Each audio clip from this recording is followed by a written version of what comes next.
a scientist in Raman Research Institute, Bangalore, and 2007 to 2017, he's a faculty and a professor in Raman Research Institute, Bangalore. He has won several awards, the most envious of the whole lot being the Shanti Swarup Bhatnagar Award for the year 2014 in Physical Sciences in the year 2014, which is given by a CSIR institute. And this is almost a dream award for any scientist in this country. And in the year 2004, he got the Professor S.N. Ghosh Award for Young Scientist in Atomic and Molecular Physics, and 2019 P.K. Iyengar Memorial Award for Excellence in Experimental Physics. And 2020, he's been appointed as the Fellow of Indian Academy of Sciences. His research activities cover the domain of ultra-cold atoms, molecules, ions, and cavity physics, interaction between ultra-cold species with emphasis on ions and atoms. He's also interested in formation of molecules and molecular ions by photoassociation and trapping. He also works on cavity manipulation and detection of small numbers of atoms. I think without taking any more of your time, Professor Sadik Rangawala, we are here to listen to your talk. Good afternoon. Welcome again. Good afternoon, everyone, and thank you very much for this opportunity and the kind introduction. I always am happy to speak to people about both my work and actually on this topic too, because I find that this topic is quite important topic, and I would really like to have I really want to reach out to people on this particular topic. So I'm really glad that I have this opportunity. Just a moment, I'm trying to adjust my screen because I'm not able to do the view properly.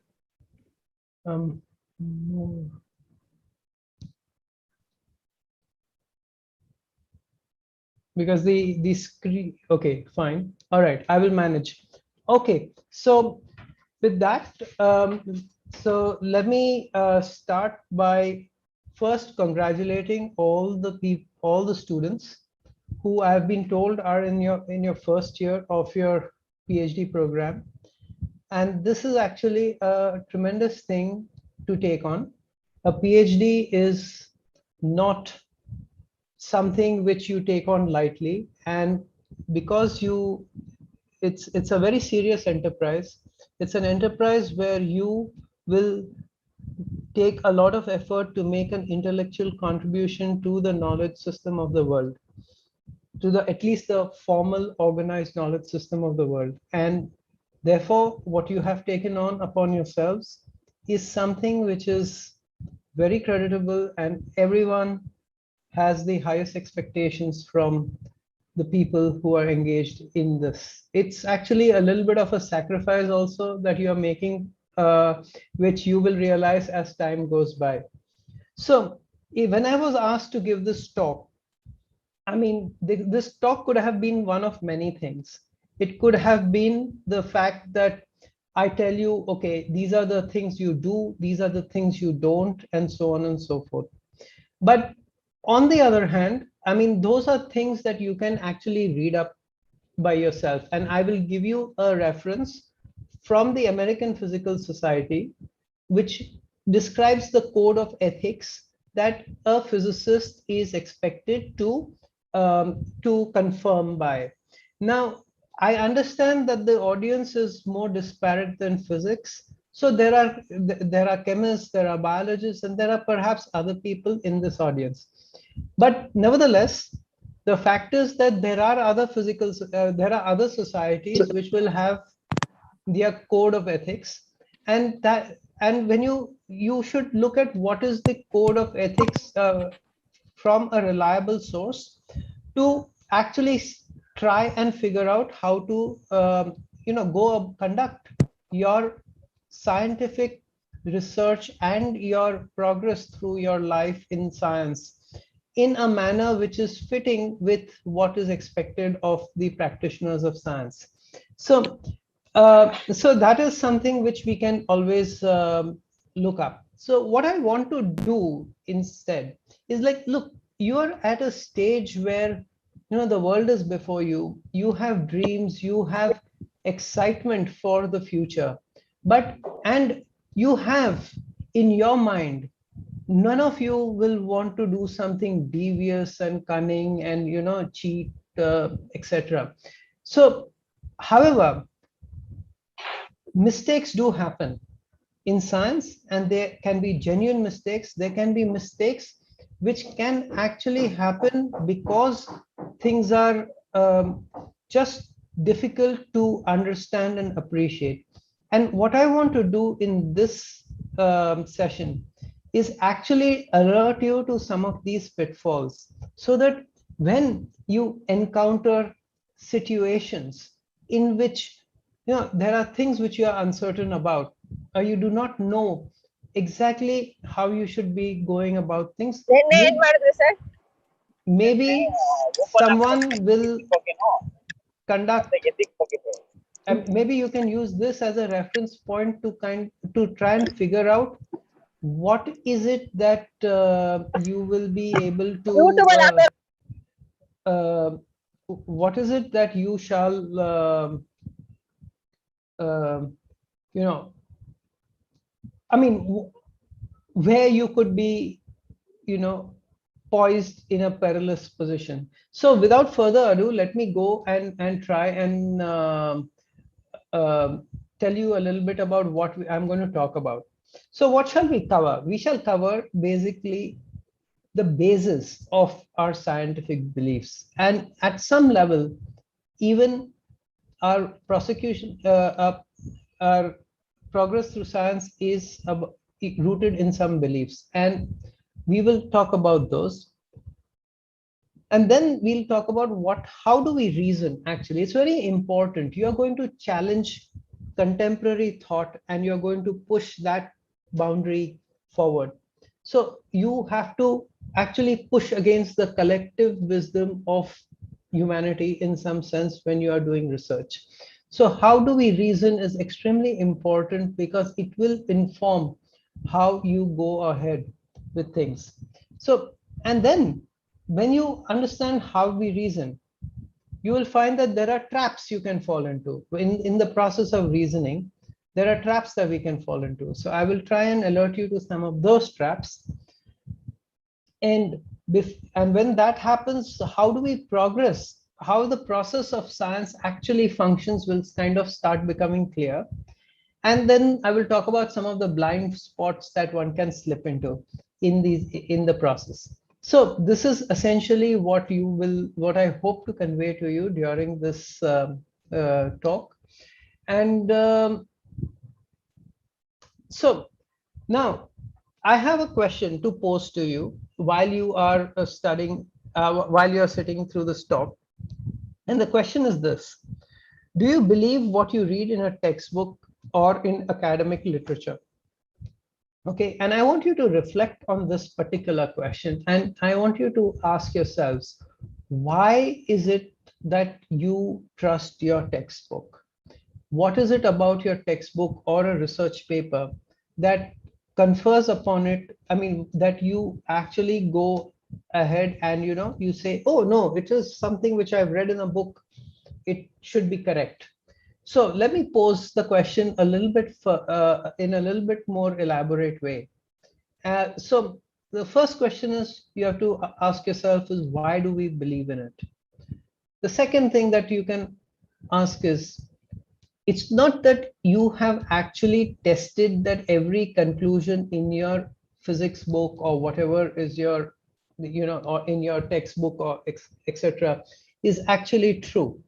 You have not really verified it. So it's not because you have verified that you are trusting your academic literature and your textbook. Okay, so this is basically the question. And what you can ask is it because you trust others who believe it, like your teachers? Okay, your teachers are coming into class and they're going to tell you, okay, this works, and so on and so forth. Is that the reason? Is that reason enough? Because you trust your teachers, and in turn they are telling you something, and that builds a trust relationship, and therefore you trust what they are telling you. Well, actually, that's not really a very sound foundation on which to base trust on. I'm not saying don't trust your teachers. Please please do listen to them, but do give it consideration, because uh, in which case, you trust your family, your friends, etc. And you get a lot of messages, information from your families and friends on WhatsApp groups or whatever it is. Okay, social media is very vast and very insidious. And when you, even from news channels on television, on newspapers, etc., and then when you actually process that information, you may find that some of it actually is correct, but other things are not. So why doesn't that same level of uncertainty pervade your academic literature? So this is a question that that is, so what is the difference in between this information that you're getting from trusted people, your friends, your family, etc., from trusted people? Why is that different from what you are looking in your textbooks, and saying, okay, conservation of energy works, but no one has ever verified conservation of energy at a level where you can claim with 100, you get a, before and after, you can say that this is exact. Experimentally, you will have to account for all the losses, everything, and so on and so forth. There are hundreds of such things that you can pick any number of such things. So then you have to ask, is knowledge the acceptance of a consensus, or is it also independent of a consensus? So if there is a truth, do you require everybody to believe in it for it to be true? Or is it, or the truth of something is independent of how many people believe in it? And so these are questions which come up. Okay, and so, and then on the contrary, you have to ask the following question: when is it that you will not believe something in a formal source, and what are the reasons for not believing in those sources? Okay, so you can see that there are things which you have to make a choice. You have to try and figure out whether or not you will trust these sources or not. And this is very important. So now let's go through a bit of an exercise to figure out how to navigate this class of questions. I've chosen this question. It's not like the most important posing of the question, but it is the one question that each one of you in your own way has access to. Each one of you has studied, and therefore you have processed a certain level of formal scientific information, and that makes this particular framing of the question accessible to you, which is why we are looking at it. So if somebody has a comment, I would be happy to hear it. Otherwise, I can go on to this thing. Does anyone want to comment on why they trust their academic literature?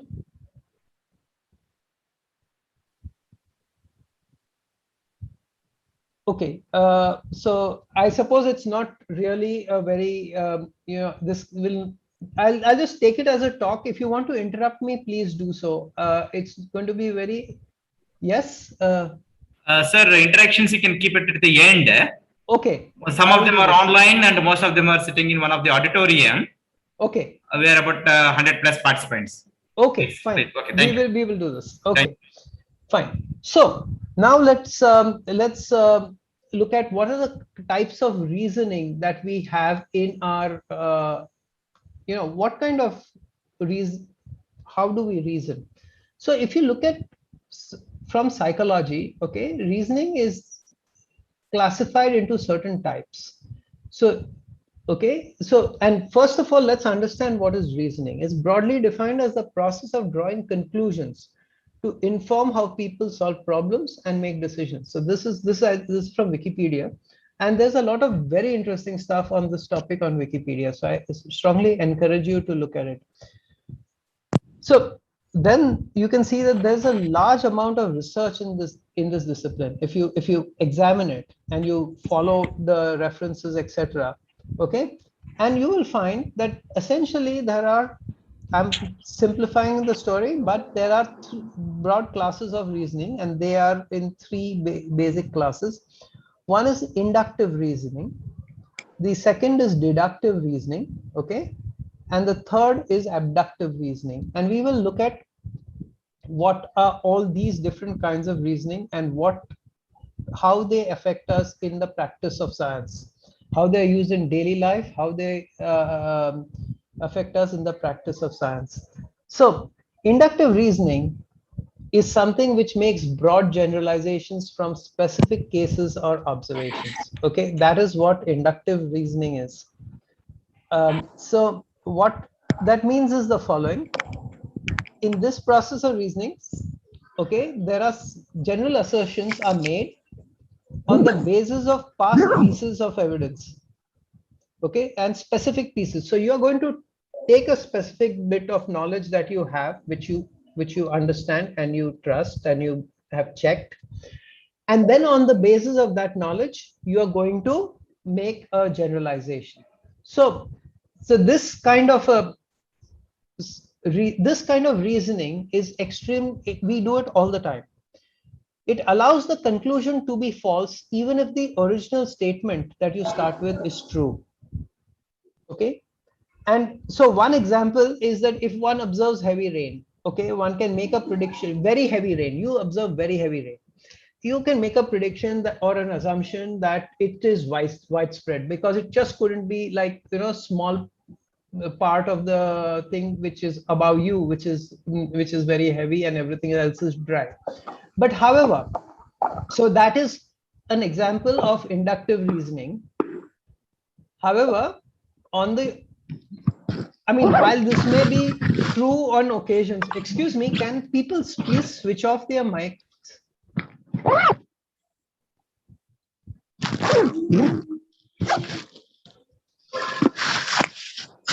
Can you mute everybody? So the thing is, so for instance, however, you make that assumption, but you could just be part of a cloudburst, and cloudbursts give very heavy rain, but they are not widespread. So it could be just something which is very local. And in fact, if you move around in Bangalore, you will often find that you have passed through very heavy rain, and then you suddenly turn on a road and it's bone dry, because, you know, there's a sharp cut off between where the rain has happened, very heavy rain has happened, and there is no rain at all, and it's bright and sunny even. So this is something which you find, okay, and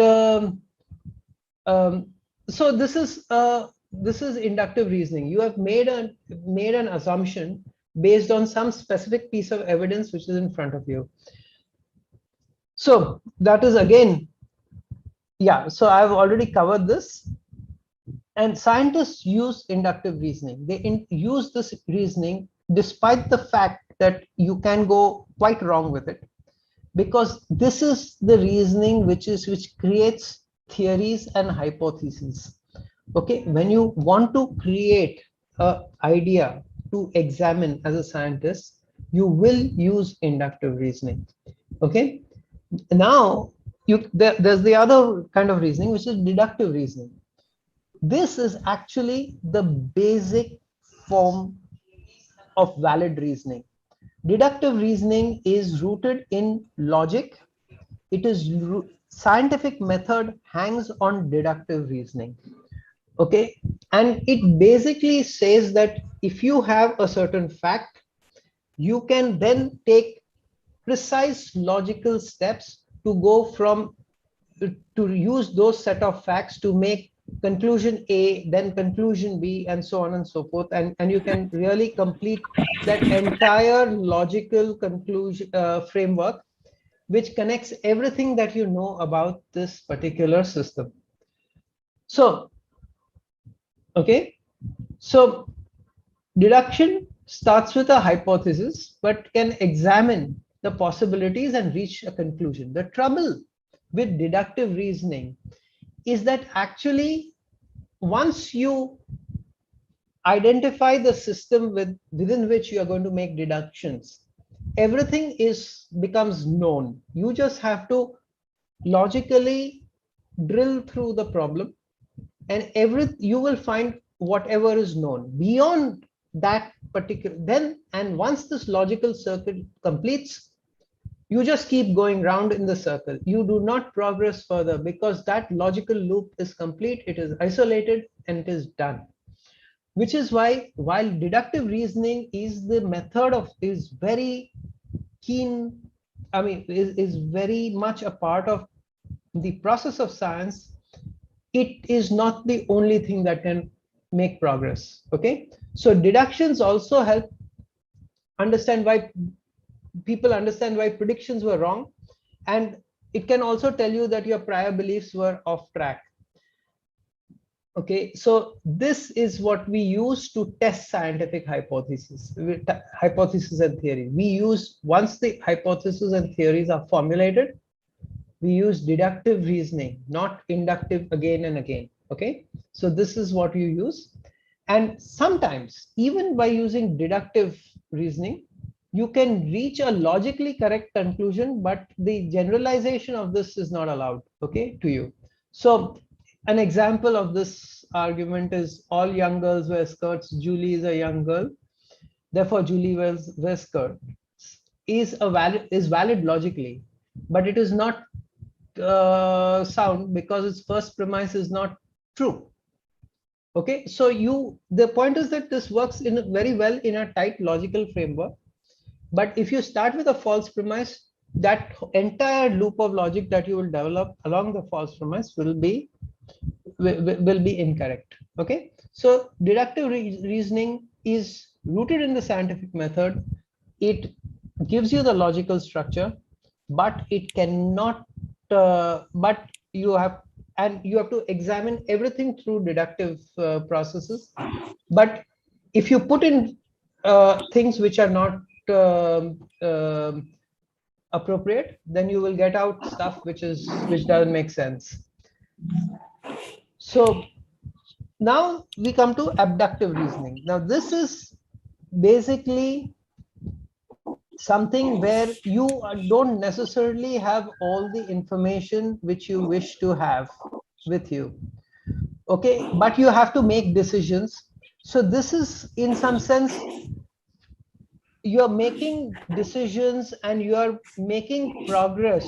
You are taking action based on incomplete information. And so, excuse me, there is somebody who is scrolling on the screen. My screen, on my screen, I'm seeing arrows, dots, lines sometimes. I'm not sure what is happening, but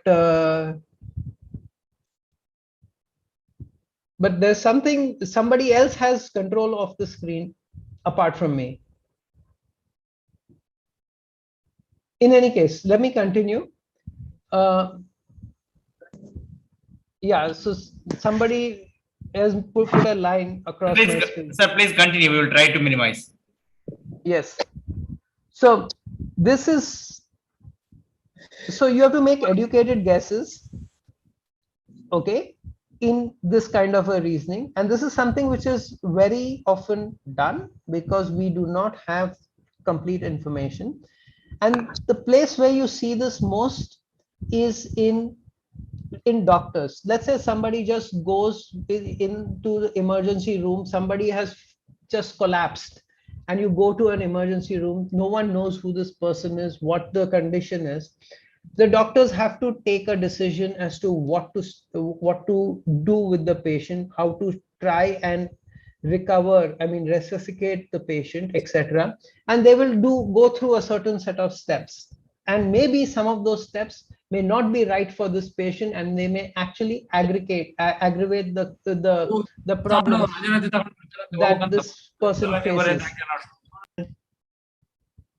But it is something that you do when you have incomplete information. So, and it is completely ethical to do it in certain kinds of situations like what we just described. I mean, the way people started treating patients with COVID in the early days when very little was known of the disease was also used a lot of abductive reasoning. So, so these are the three kinds of reasoning. Now, what happens is, and the biggest pitfall that you will find in science, in the practice of science, is what is called confirmation bias. So confirmation bias is something which is the key cause of error that the scientists can slip into. And at first sight, you will think, what is this? Why is a bias an ethics issue? But I will tell you, I will show you exactly why this thing comes up and becomes and can be strongly linked to ethics.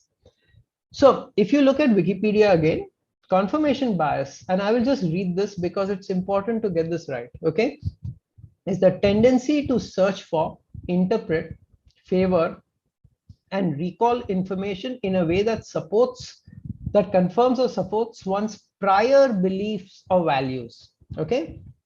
So you have some idea, you have some belief that something, some experiment you're going to do is going to give you a certain result. So now, instead of keeping an open mind and letting the experiment have its say, you start with the expectation that you get the particular kind of signature that you think you want.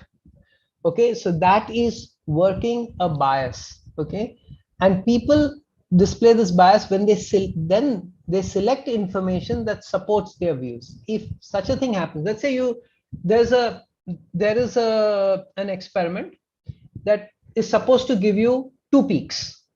Okay, that's what you think because of something that you have understood or thought. It's supposed to give you 2 peaks at tac, and you are not, and you go to the lab and you find that you are not seeing 2 peaks. Then something happens. You walk out, you walk back in. Suddenly you get one data set where you see 2 peaks. Then you repeat it and you don't see 2 peaks. Now, what are you going to do?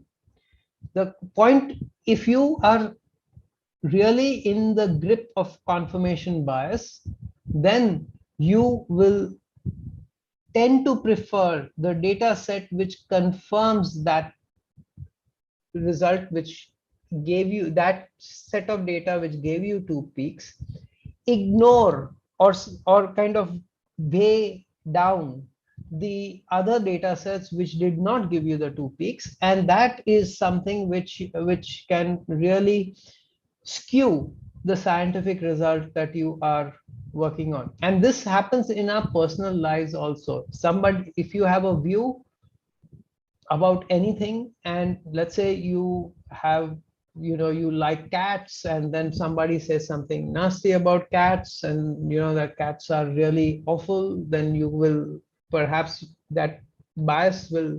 your bias for cats will maybe exclude that person from your social group who would otherwise be a very nice person. You can emotionally charge people with confirmation bias, and it is basically you cherry pick. If you have to say it in like a couple of words, it's cherry picking. Okay, so, and the reason that this becomes also a pitfall in science is that most often what will happen is you will never start an experiment or whatever thinking about something with the idea of making mistakes or going wrong. So you will start with some mixture, because obviously you are trying to figure out something you do not understand. So you will start with an hypothesis. That hypothesis could be a combination of what is valid and what is erroneous, and then you will do some experiment. That hypothesis becomes a thesis. Okay, once you do and something becomes certain, it becomes a thesis. Now the point is that if confirmation bias has come into this entire play, then you will find that you have gone through a whole bunch of experimentation, you have published all the stuff and everything is fine, you have got some reward for it, like maybe a PhD or whatever it is, and then somebody else walks into the lab and starts poking around, but they don't have the same confirmation bias you had, and then they try and repeat the experiment so that they know what is the base on which to build their own hypothesis and thesis, and they find something different, and that becomes a problem because now you have these two opposing things that can easily emerge even from the same group. So it becomes, and then a narrative which has already taken hold can become very slippery, and it takes a lot of courage to kind of admit at a late stage that maybe some of the earlier results have to be revisited. So you have to be very careful. Okay, so confirmation bias is actually, and then it depends on what is a person's ability to withstand that stress which is going to come their way. Okay, when things which are correct, I mean, which they have really thought were settled questions in their head are now kind of opened up for review. So then, okay, so now let me tell you, so there's inductive reasoning. I don't know how much time actually I have. How much time do I have actually? You can go till 3:30. Maybe up to 3:15, fine. 15 minutes for discussion. Okay, so fine. So so basically, I have something like 35 minutes now for a talk, right? Okay, yes. So yeah, okay. So the thing is that so we have inductive reasoning, and inductive reasoning is this thing which allows you to create the hypothesis. Okay, but there are pitfalls in inductive reasoning. Okay, so the first thing is that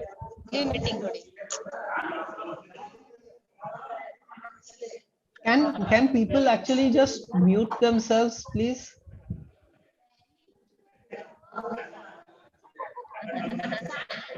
So the inductive reasoning is basically a distinguishing feature of scientific thinking, and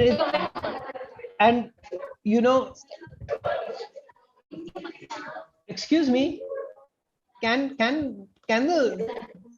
the organizers please mute everyone?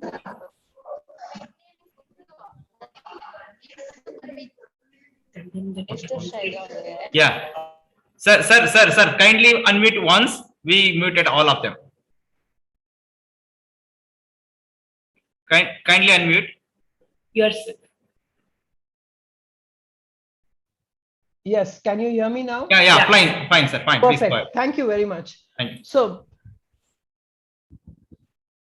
So the point is that a distinguishing feature of scientific thinking is the search for confirming or supporting evidence, okay, inductive reasoning, as well as falsifying evidence, which comes from deductive reasoning.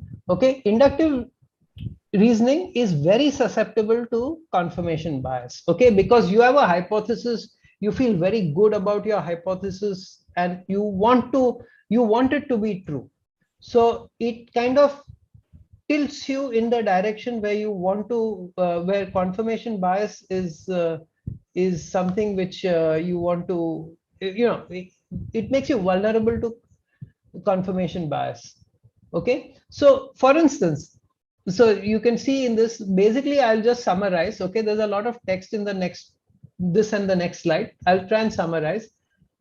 Basically, if you go to a scientist and you show them a result, and that result is confirms the expectation of that particular individual, they will be much better disposed to what you have shown them than if you show them something which does not conform with their expectation, even if That expectation is not something that you are doing in a lab, in an MSc lab on a day-to-day basis. That expectation is something which even the person you are showing it to does not really have a very clear idea of what is going to be found.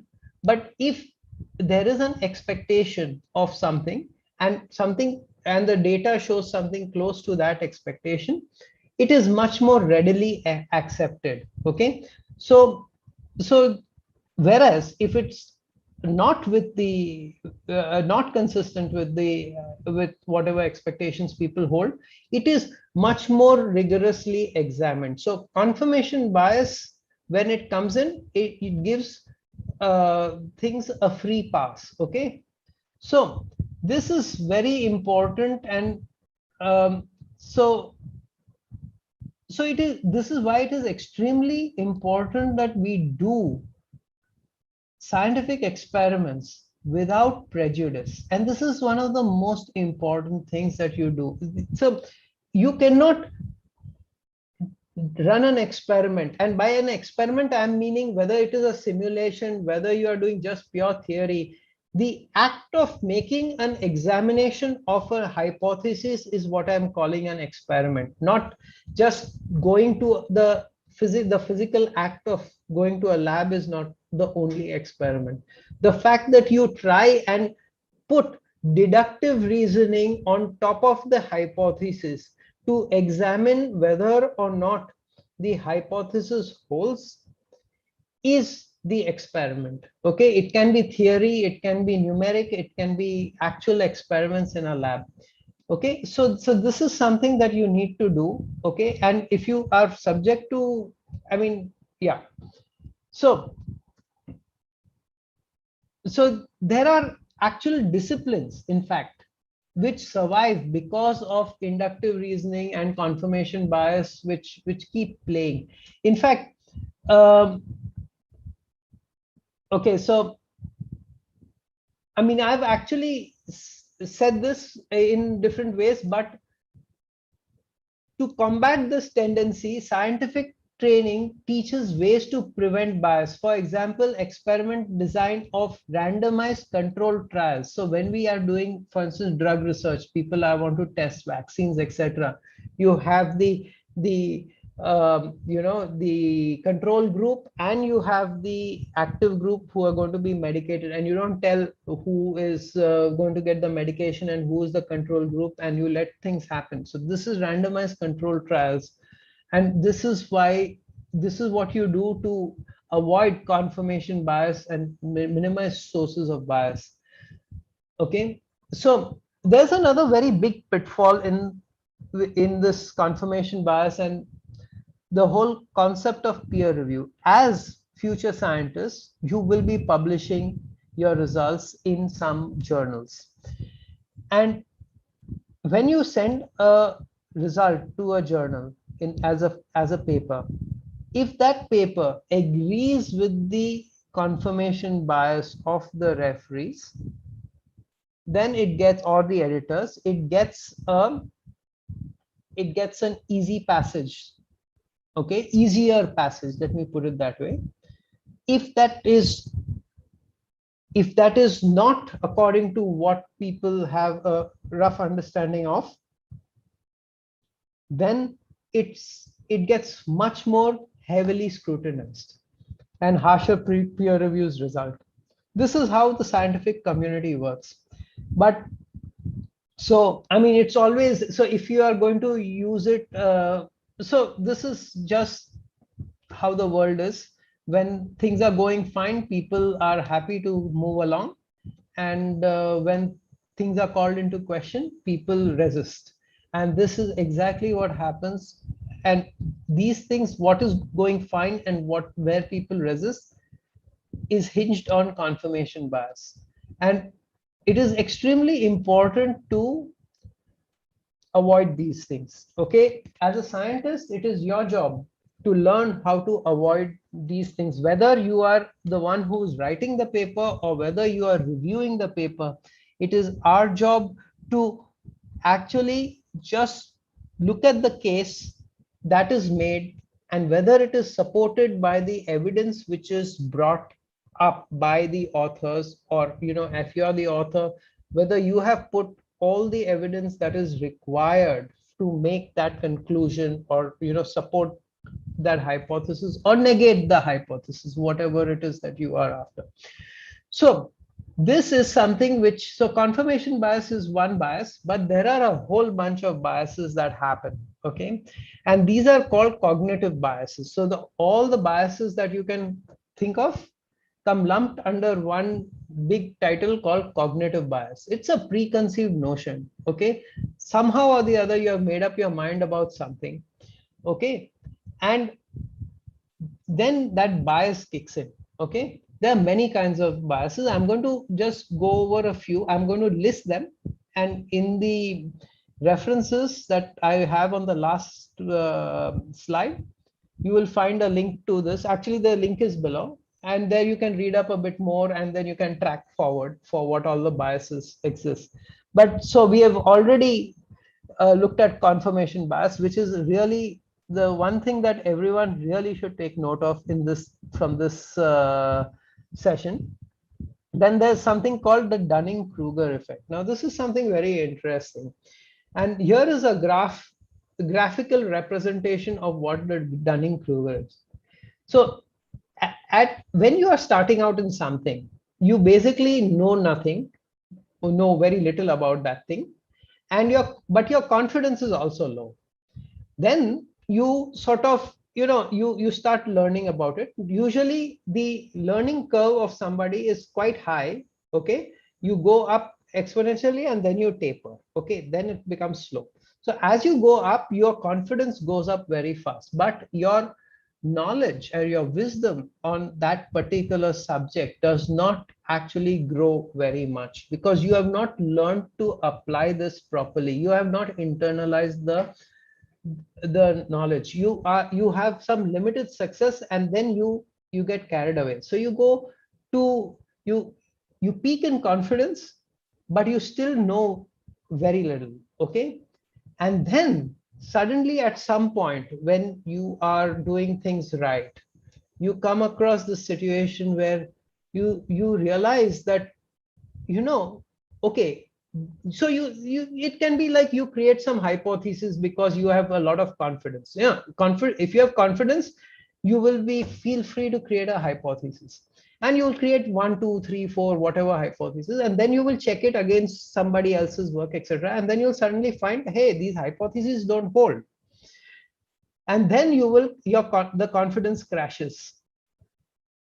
But in that process, you acquire a bunch of wisdom also.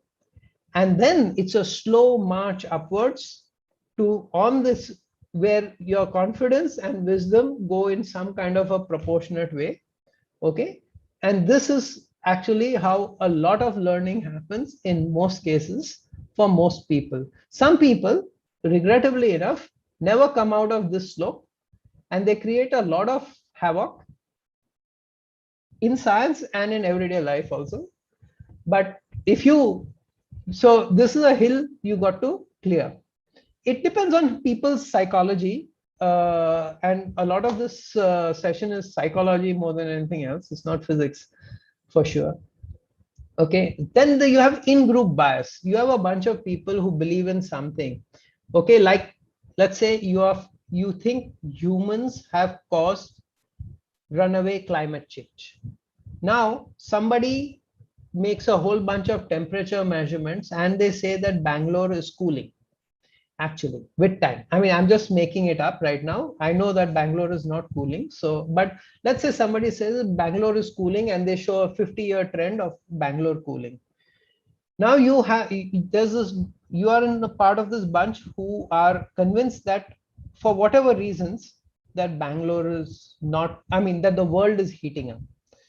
So you don't particularly like this result that, one place is cooling. Okay, or a few places are cooling. It doesn't go with your narrative.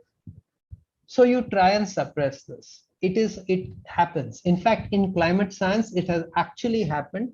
And the climate change report from 10 years ago, which came out, was very badly hit by such in-group bias allegations, and there's a lot of news reportage and hacked emails, etc., which came out, which showed that people who had contrary views to a particular kind of progression of climate change, their publications got suppressed and so on and so forth. So these are all ethical issues, they come up, and there are little things like biases play up in these kind of situations. Then there's self-serving bias. Let's say I do an experiment and I let's say there are three people who are tasked with doing the experiment. I do the experiment, I don't get it, and I say, oh man, this experiment is hard, and I was not feeling well, and this and that. The next guy who does it also doesn't get a good result, or the result which is kind of to be confirmed or whatever. Oh, this guy, he doesn't do things properly. The guy is lazy. Okay. So this is a self-serving bias. I have made my excuses, which are much more generous towards me, but I'm not giving that same opportunity to anybody else. So this is all kind of bias, and this can translate. This is a little circumstance that I cooked up, but this can have long reach. Okay, then there are other biases. I will run through some of these. The hindsight bias. Sometimes you just say, oh, I always knew this would be the result. Okay, but actually you don't. It's just that once you go down the road, you figure out that, okay, this may have been one of the things you thought out, but you had no basis to make that selection of which one is true and which of the options would work out. But because you had thought it up among all the other options that you considered, you say, I always knew this. I mean, it's okay, it's nothing new. Then anchoring bias, you are so wedded to an idea that you just go and so on and so forth. Then you are optimistic about an idea, so you push your optimism. You have a pessimism bias and so on. Okay, so sometimes you have status quo bias. You don't want something to change. Okay, you are very happy with where things are, and every result which is not confirming or which requires a change, which argues for a change, is something which you are not happy with. So these are a variety of cognitive biases. But you have to understand something. So while I'm talking to you about cognitive biases, I'm telling you also, you see, the problem is that cognitive bias is extremely effective for us to think. Okay, it's a shortcut. All right, we fall prey to all these things because cognitive bias can be extremely effective. So for instance, you may have seen some photograph, okay, which is very these kind of things circulate on WhatsApp, and earlier they used to be on postcards and stuff like that, where there's a black and white patchy image, and you can't figure out anything. Okay, then you stare and stare and stare at it, and then you'll see, oh, there are two Dalmatians in this. So the Dalmatians are black and white dogs which are superimposed, which are standing in front of a wall which has black and white patches, and so it's become very hard to distinguish the Dalmatian from the backdrop. Next time you get a picture which may not have nothing to do with that Dalmatians, etc., your brain has trained on the Dalmatian thing. You just get it straight off. There are all these other optical illusions which are like, you can, if you stare at it in a certain way, you get a 3D, something 3D will pop up, and you say, first time it may take you a while to figure it out. The next image that you get, it will just pop up, and that's cognitive bias also. So cognitive bias is not negative alone. Cognitive bias is extremely useful, and it is a part of our reasoning process. It's just that as scientists, it is our job to be deductive. Okay, in the practice of science, it is our job to be deductive. So once the hypothesis is framed, we have to be deductive. And because we are deductive, we need to keep this clarity in our heads that cognitive bias is will affect us. And as and how we identify them, we are expected to take care of these things. Okay, so now let me tell you about cargo cult science. And cargo cult, so this is a term, okay, and this is cargo cult science is a talk which Feynman gave at what is called the commencement address at Caltech in 1974. And essentially, he makes several points in this talk about what is science. Okay. And I have sent the reference to this is there in the last slide. So you will, if this talk is anyway being recorded, so you will have it. So he has several things. I've picked a few passages from this particular article that's Feynman this talk that Feynman gave. And so here is something that he says first. So he says that, oh, he gets asked a lot of questions about UFOs, astrology, and blah, blah, blah, mysticism, etc. And from that, he has concluded that it is not a scientific world that we live in. Okay. And what is cargo cult? So cargo cult is so in Papua New Guinea, there during World War II, there used to be people, while the wars were going on, there used to be a supply runs which used to come in that on those islands, on some island, and that supply run used to get cargo. Okay, and this really was extremely valuable because the native population actually benefited a lot from the cargo. The war ended and the supplies disappeared, and the native population did not understand what is going on. Why is this thing stopped? So they they mimicked the situation. So they made a runway so that, waiting for the planes to land, they put torches on the sides of the runway.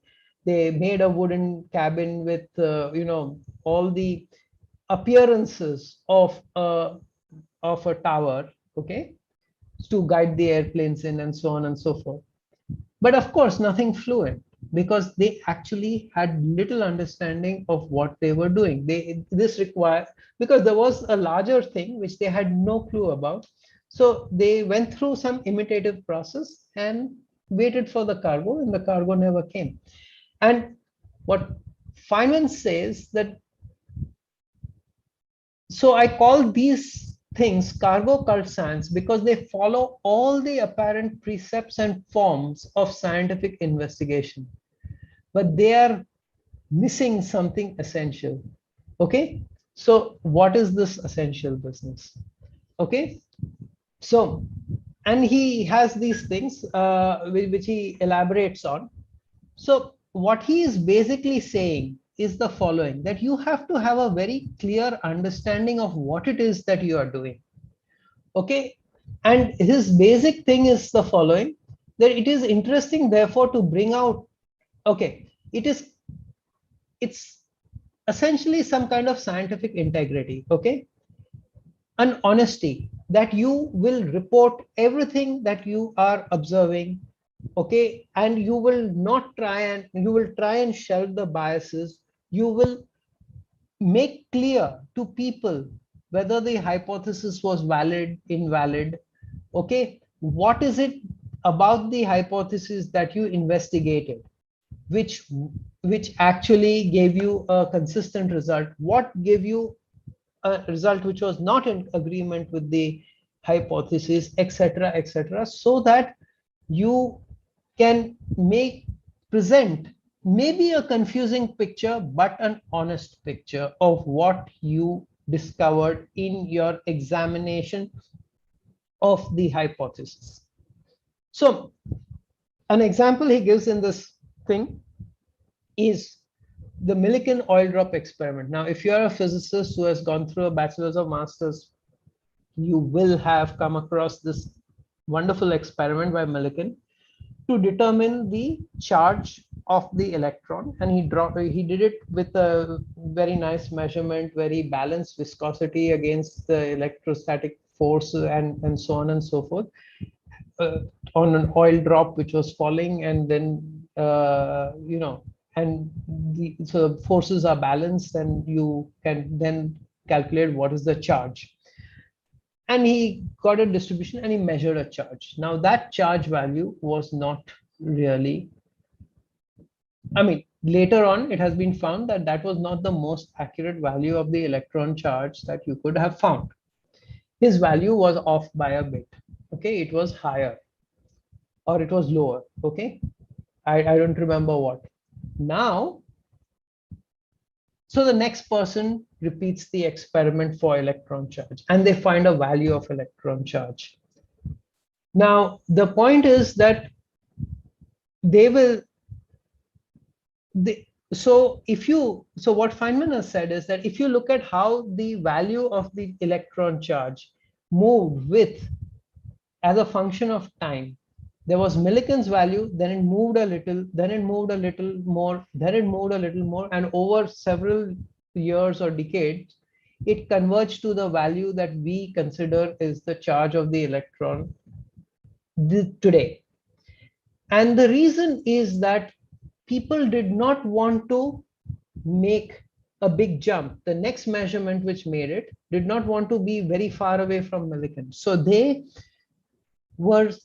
came up with this, so they biased their data selection based on conformity. So they went for confirmation bias. And so he says, why didn't they discover the new number was higher right away? It's a thing scientists are ashamed of, this history, because it is apparent that people did things like this. When they got a number that was too high above Millikan, they thought something must be wrong. And they would look for and find some reason why something was wrong. When they got a number which was closer to Millikan, they did not critically examine that thing because it was expectation that, Millikan's experimental value will be borne out.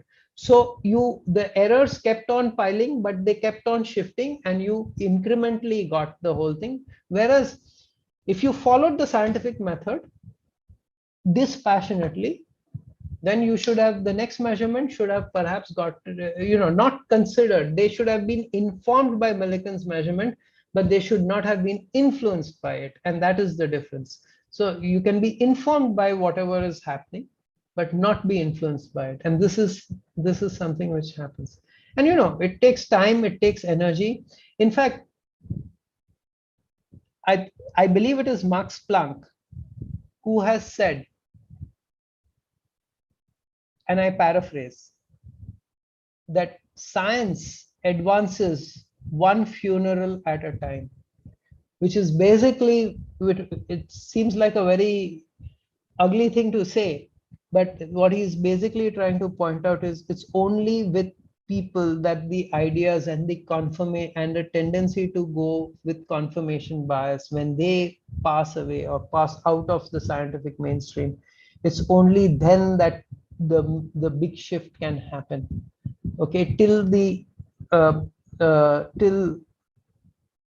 keep their presence in the subject, it will be very hard to shift completely away from a point of view that they have championed. So this is basically, so what Feynman says is something else, and this is another very serious issue. Okay, so but before that, he gives an advice, which he says the first principle is that you do not fool yourself. Okay, that you do not fall prey to some vision or some expectation of yourself. Okay, and you are honest at that level. Then once you have not fooled yourself on what your scientific process is going to be, then the rest requires just conventional amount of honesty. Okay, it doesn't require you to be more honest than that. It just requires a certain conventional amount of honesty. And so he goes on to say one thing, which is that he's shocked by a certain accelerator experiment where they did an experiment with deuterium, but they didn't do a control experiment with hydrogen because it's an accelerator. It takes time to do, it takes a lot of money. There are a lot of pressures on time for accelerator, for the beam from the accelerator. So people do the minimum that is possible, but this is not right because you need to have your baseline. The baseline would have been the hydrogen experiment, which is the one which has been often repeated across many things. But so the deuterium experiment needed to have the hydrogen reference, but it didn't have the hydrogen reference because there was no time for it. So they took the value from another experiment, and then they interpreted the deuterium experiment based on the value from the other experiment, which is not right. And this is something which he says that, you know, this goes against science. While you may be saying that the resources are limited and we have to maximize, but in the process, you should not lose sight of the fact that you have kind of compromised the actual science that you are doing. Okay, so now just to kind of start winding up. So having told you all these things, here's the process of science as I see it, and you can read about it in the works of Karl Popper, who is a great philosopher of science. And you start with something which is inspiration and guesswork. And once you have that, you create a hypothesis. This is an inductive step, okay? Logic does not really play a role in creating hypothesis. Hypothesis comes out of an inductive thing. The logical loops are circular. They will not create a new hypothesis for you. Now, once you have a hypothesis, you got to test it and you got to look at the deductive consequences of the hypothesis. So the deductive consequences of the hypothesis can be done by logic, but you have to do a test or an experiment or to test the hypothesis. Now, when you do the test or the experiment on the hypothesis, you get into a situation where either the experiment result validates the hypothesis, and then you check it against the deductive consequences of the hypothesis, and then you are doing all right, or you negate the the experiment negates the hypothesis, in which case you have to appeal to inspiration and guesswork, a combination of inspiration, guesswork, and logic maybe, because now you have taken some logical steps here to construct a new hypothesis, and then you subject it to this entire thing again. So once you have the experimental result which validates the hypothesis, then the hypothesis has survived, but it has survived this examination. Okay, it is a hypothesis is always on probation. In science, there is no truth. Everything is work in progress. Okay, so and what Feynman is saying in the cargo cult science article is that what is extremely important is when you do the test and experiment, you need to also very clearly mention and state what is not tested by the experiment. Once you have this, then you can create a new then you have the seed for new inspiration guesswork. You have new hypotheses which are created, and then this cycle continues. This is some kind of a truth table of, not truth table, but a flow chart in some sense of how science moves. Okay. So now let me tell you about this particular thing, which is, there's this very provocative talk that Sir Peter Medawar gave. Is the scientific paper a fraud? Okay, and in fact, the previous slide is essentially so please read this paper. I do not have the time to go through this. The references again provided. It examines how science progresses and how science is communicated. And this is also very important. And his problem here is not that what is reported in the scientific paper is incorrect, but how that argument is framed is incorrect. You do not do science in that way. You you proceed, you have the discussion at the end, but actually the discussion is in the beginning, and so on and so forth. He has a very particular view. There are a lot of critiques of this paper also, which if you download this paper and you look for it on the internet, you will find critiques of this. So there's a lot of refined argumentation about what is a scientific paper and how it should be presented and so on and so forth. So anyway, I want to read this particular statement, which is a postscript of this article, from advice to a young scientist. Okay, at least. I cannot give any scientist of any age better advice than this. The intensity of the conviction that a hypothesis is true has no bearing on whether it is actually true or not. The importance of the strength of our conviction is only to provide a proportionately strong incentive to find out if the hypothesis will stand up to critical evaluation. So whatever is your conviction, okay, once you subject that conviction to you, it can enthuse you to get the funding to fund that conviction, but just because to fund the examination of that conviction. But if that conviction does not hold up, there is nothing you can do. Okay, it will just you just have to move on. So I want to end with one case of scientific fraud which was very major. This is the Sean scandal, and there's a lot about it. There are BBC documentaries, etc. on this thing. I will just mention it very briefly. So Henrik Schön rose to prominence very fast. After his PhD at University of Constance, he went to Bell Labs, which is like, really the topmost place in the world for doing scientific research, and he committed fraud. His method of committing fraud was the following. He would talk to everybody. He was a very serious guy. He would project himself very seriously, but he was a very approachable guy. He would talk to everyone also. And he would go to someone and show them, hey, look, I measured this in my lab.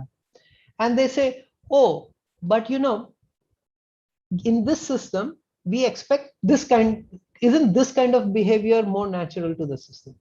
Then he would go back to the lab. After some time, he would pull out a data set which would look much more like what that discussion had prompted him to. Now, the expert that he has consulted is much more accepting of what he has shown. So what he has done is he has cheated and played the confirmation bias of the expert, who is not contesting the truth of his this thing. He's taking the data that is shown to him in good faith. And then this thing exploded, and there was like this was like going to be the next transistor candidate and so on and so forth. Lots of papers in Nature and Science, etc. over a few years. I mean, like in the 15 or 20 of such papers and a lot of other papers, etc. And all of them were based on fraud. The reason he got away with fraud for so long in such a high impact area is because he worked the confirmation bias of the referees and the experts. He showed them what they would have liked to see, okay, and he showed them what had promise for growth. And these are very dangerous things, because when you put all these things together, this is a cocktail which will explode. And this is exactly what happened. This case is so famous because it almost completely destroyed Bell Labs, and now today it's Lucent Labs now. Bell Labs went through very hard times after this scandal. It almost closed down. And if you have, transistors, a whole bunch of stuff, superconductivity also, and so on and so forth, has come out of Bell Labs. Okay, it is one of those institutions in physics which have won. It's one institution which has won more Nobel Prizes in physics than entire countries. Okay, so it is something which is extremely so it was a very big blow, which is why there's a lot of documentation on this. You will find documentaries, etc., and so on and so forth. You can look it up. But at the core of it was his exploitation of confirmation bias. So now, coming just to wrap up, last slide.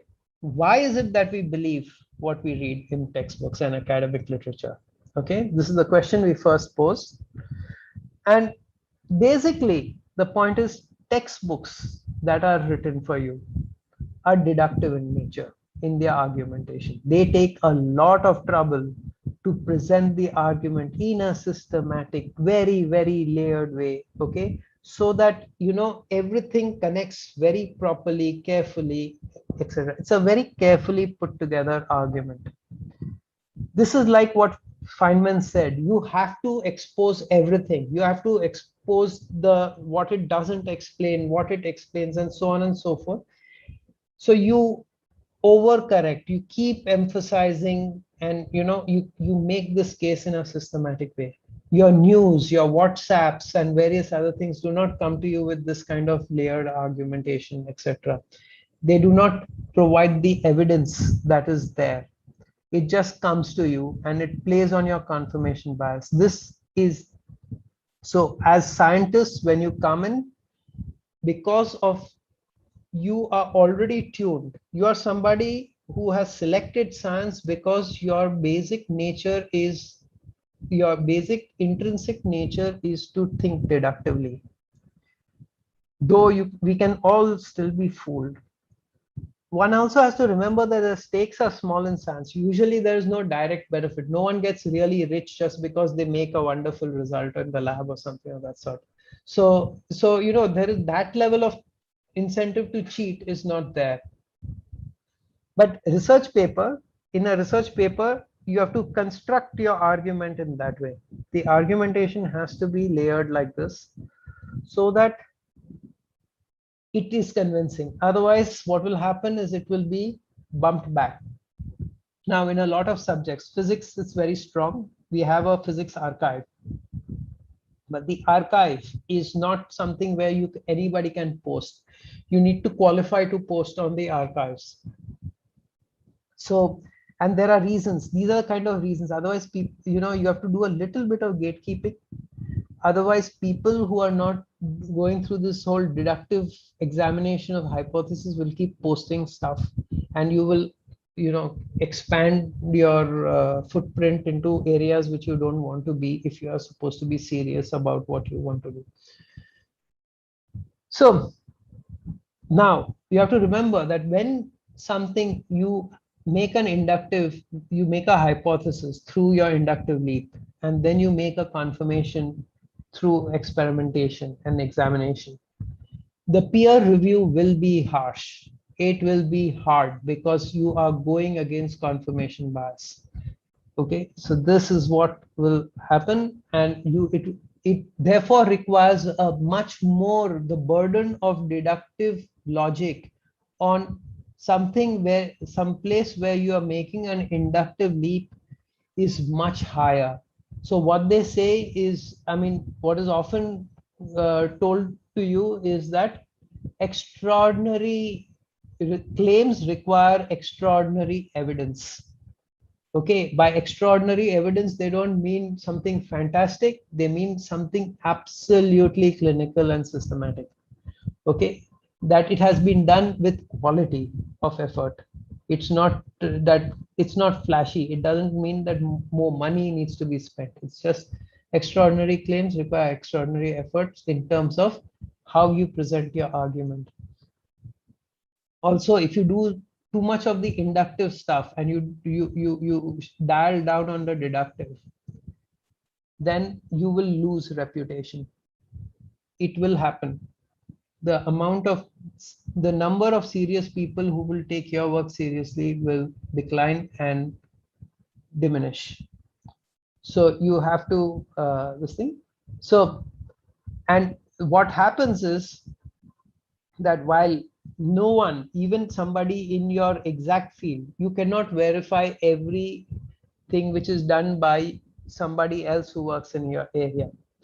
So how science works is that we belong to a network of equals, okay, peers, okay, which under ideal condition are constructively critical of each other's work, so that the deductive thing on top of, which is resting on top of the inductive stuff, is sharpened, okay.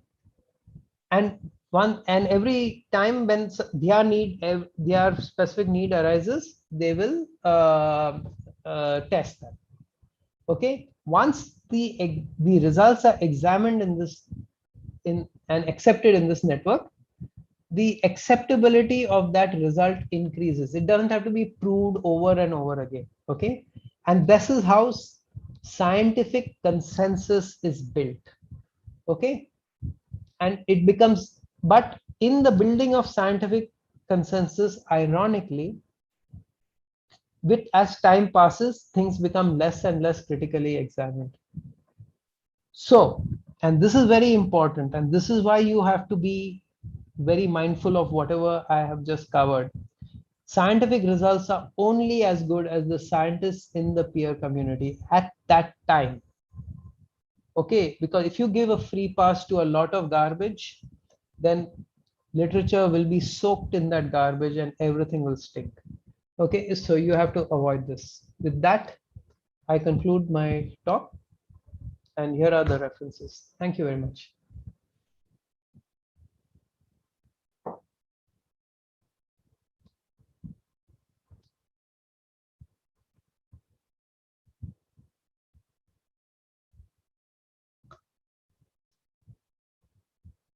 I'm done.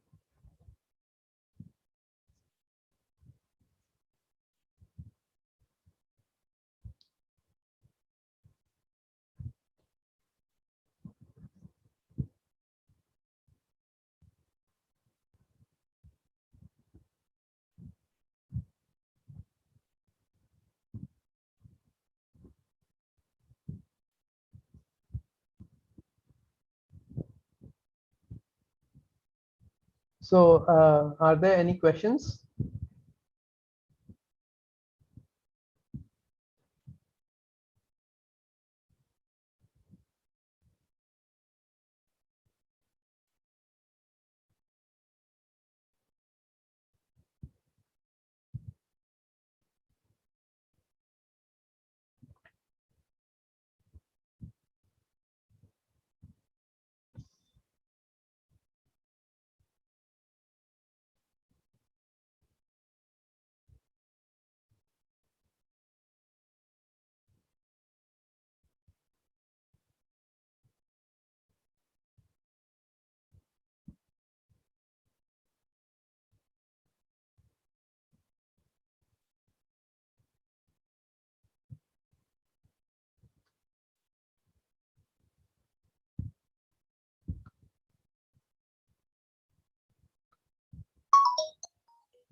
Hello.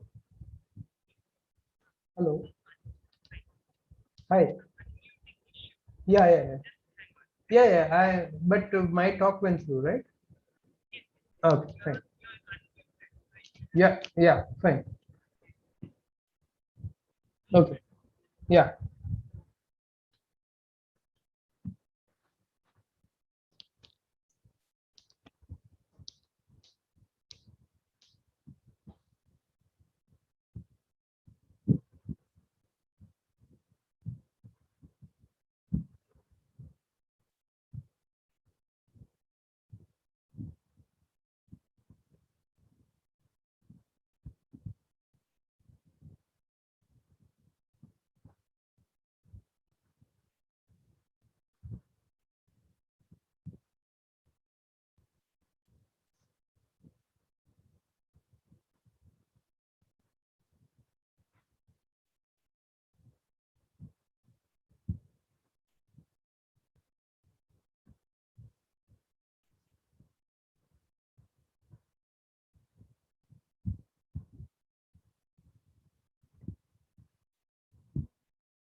So I have, Okay.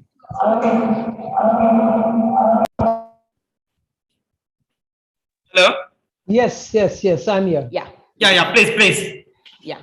Uh, Dr. Sadiq, Yes. thank you for a very interesting and very informative talk.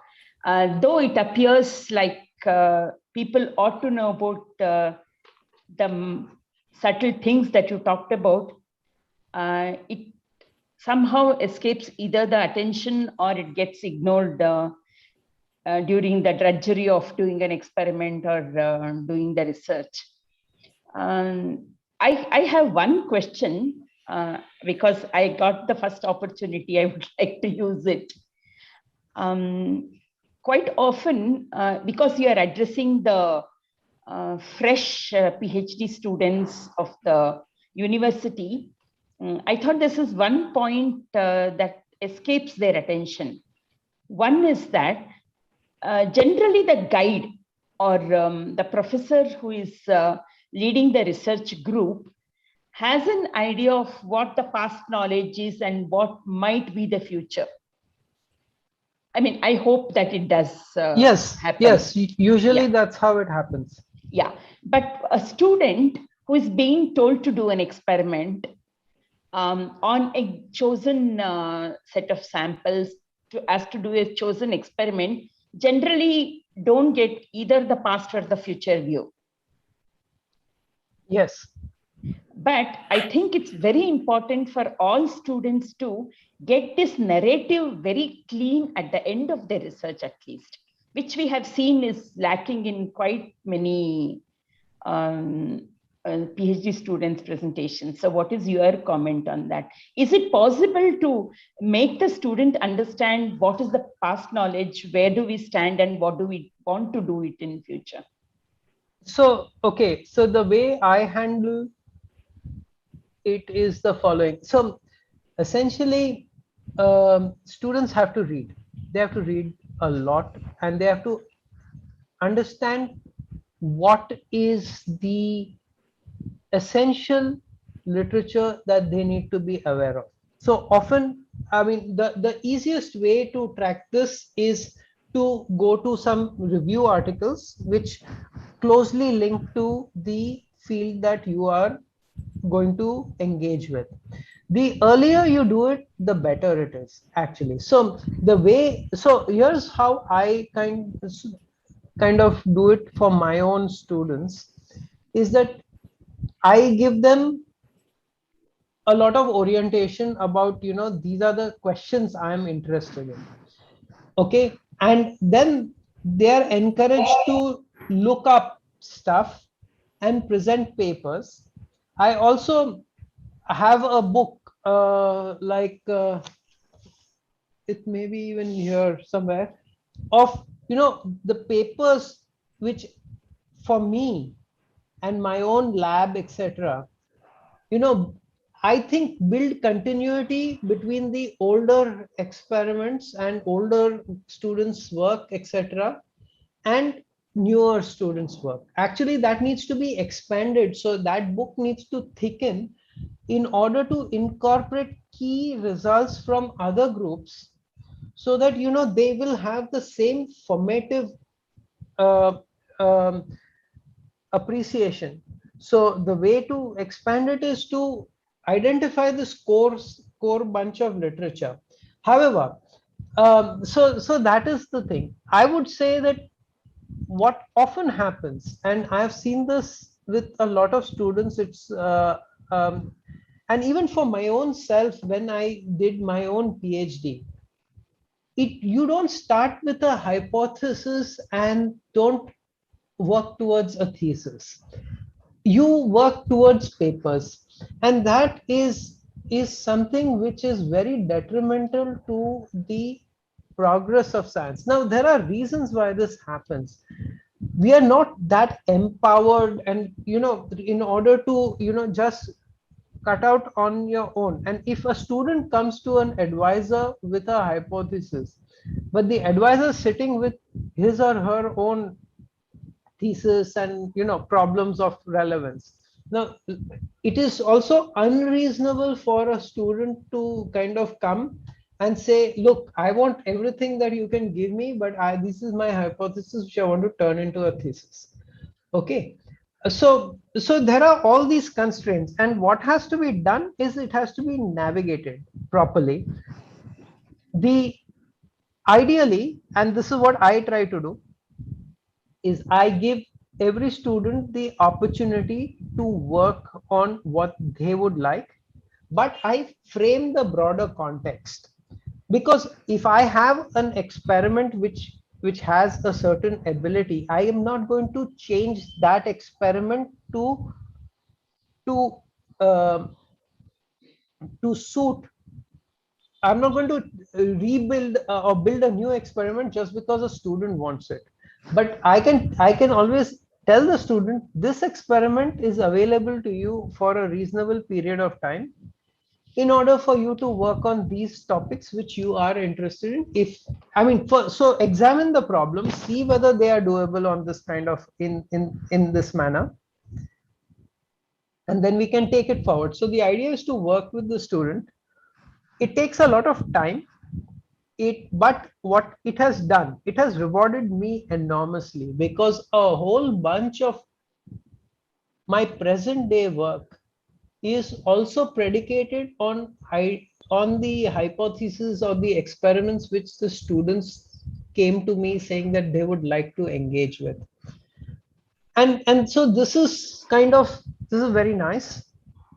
It is very this thing, but I have a very luxurious atmosphere in which to do this kind of thing in, and I accept that I have a bit of privilege in this way. I use it, uh, and but it's not simple to do this. The thing is that all I will tell students is that they really, if they're come to do a PhD, it's like a PhD is a bit like doing time.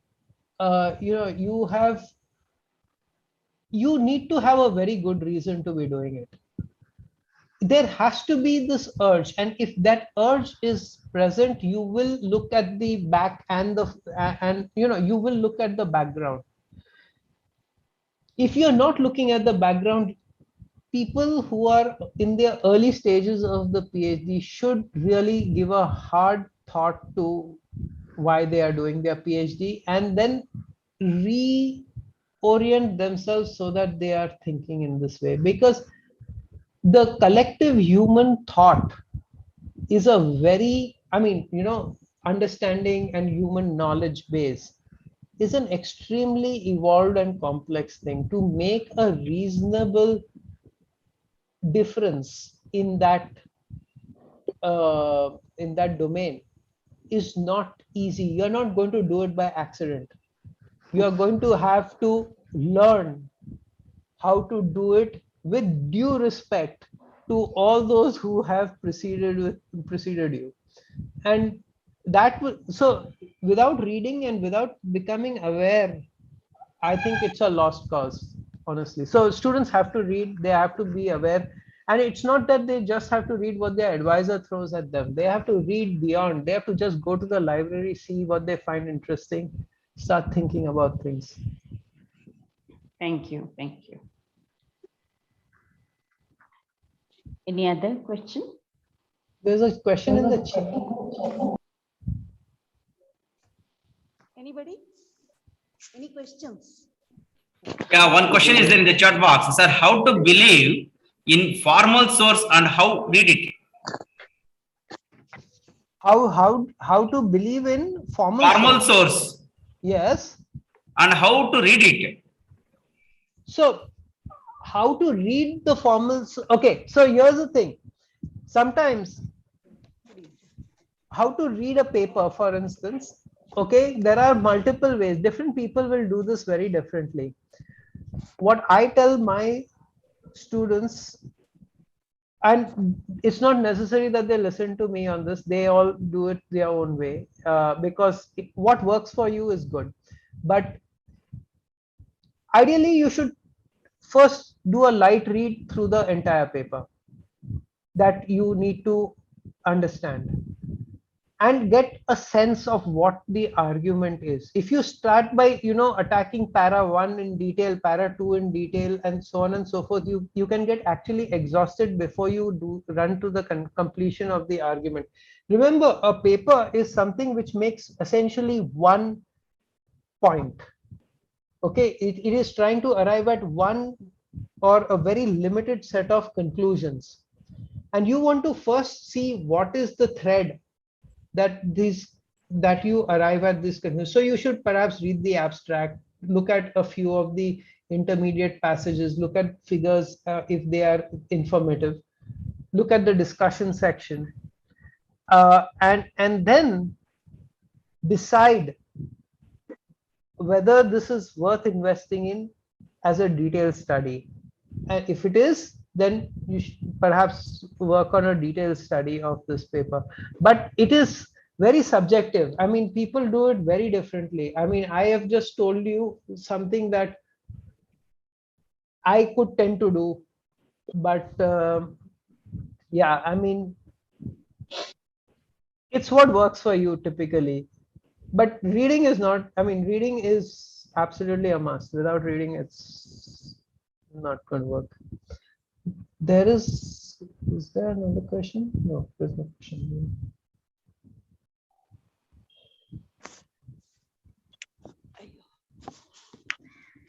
Hello, Yes. hello, can you hear me, Sadiq? Yes, yes. Thank you very much. It was a very inspiring and thought-provoking talk for me. I have a million questions, but I will rather talk to you. So, but this was one or two things are about the Karl Popper's experiments, Karl Popper's inspirations, which we can indulge in a lot of conversations, and also on this Dunning-Kruger effect. Yes. I was wondering how these people do such plots on knowledge versus wisdom. That is, I just don't know how they Just like this. Just Yeah, like this. I don't think there's Yes. any data. know how there they is no- kind of quantify knowledge, quantify wisdom.